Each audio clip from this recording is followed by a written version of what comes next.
Puerto Rico, a land of beauty, resilience, and deep history. But for over a century, it has existed in limbo, a United States territory, with no real power, no full rights, and no clear future. So we ask, what if there was another way? What if Puerto Rico could rise, not as a colony, not as a forgotten territory, but as Spain's 18th autonomous province? Let's talk about it. Puerto Rico has a median household income of just $22,000. That's less than half of the poorest United States state, Mississippi. If Puerto Rico became a United States state today, it would be the poorest state in the nation, the state with the highest poverty rate, and the one requiring the most federal assistance. For the United States to bring Puerto Rico up to par, it would need to invest tens of billions of dollars in infrastructure, healthcare, education, and economic development. But let's be honest, will Congress actually do that? Or will they pass the bill to someone else? Here's the truth. No one says out loud, if Puerto Ricans choose autonomy with Spain, and Spain agrees, the United States might welcome the chance to let go to avoid the political and financial burden of statehood.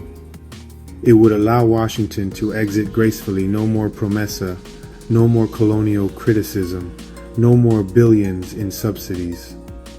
In short, let Spain handle it. This isn't about going backward, it's about stepping into the future. Under Spain, Puerto Rico would become an autonomous community like Catalonia or the Canary Islands, with its own parliament and president, control over education, health, agriculture, culture, and ports, and constitutional protection of its language and identity. We'd no longer be a colony. We'd be part of a democratic, multilingual, multicultural nation with dignity and power. As citizens of Spain, Puerto Ricans would also become citizens of the European Union. That means the right to live, work, and study in 27 countries, access to free or affordable university education, universal health care, and European Union investment in agriculture, energy, transportation, and digital infrastructure. Puerto Rico would no longer be isolated. We'd be globally connected. And with autonomy under Spain, some of our biggest problems disappear.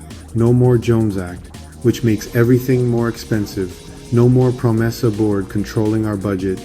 No more second-class citizenship, begging for justice from a Congress where we have no vote.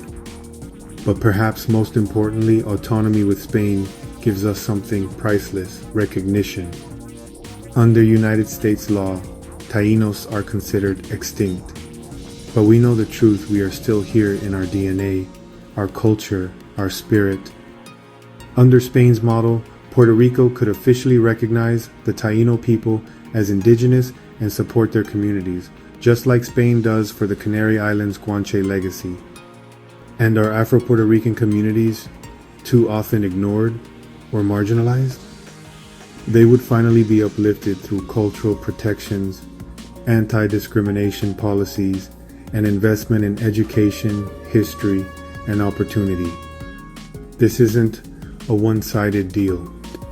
Spain gains a strategic Caribbean gateway to Latin America, and the United States, a dynamic new province of 4 million people, a strengthened voice in the Western Hemisphere, and an act of global diplomacy that restores a historical bond. This isn't colonization.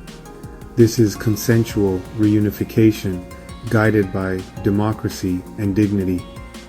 So ask yourself, do we want to stay where we are, powerless, dependent, erased? Or do we want to finally rise as a people, as a nation, as part of something greater. Autonomy with Spain isn't about the past. It's about justice, it's about identity, it's about Puerto Rico finally taking its place on the world stage with full recognition of who we are. Sign the petition, join the movement, and help shape the future of Puerto Rico with dignity, with justice, and with power. Puerto Rico, open your eyes. Subscribe, like, share, and don't forget to hit the bell for more notifications on our content. See you soon.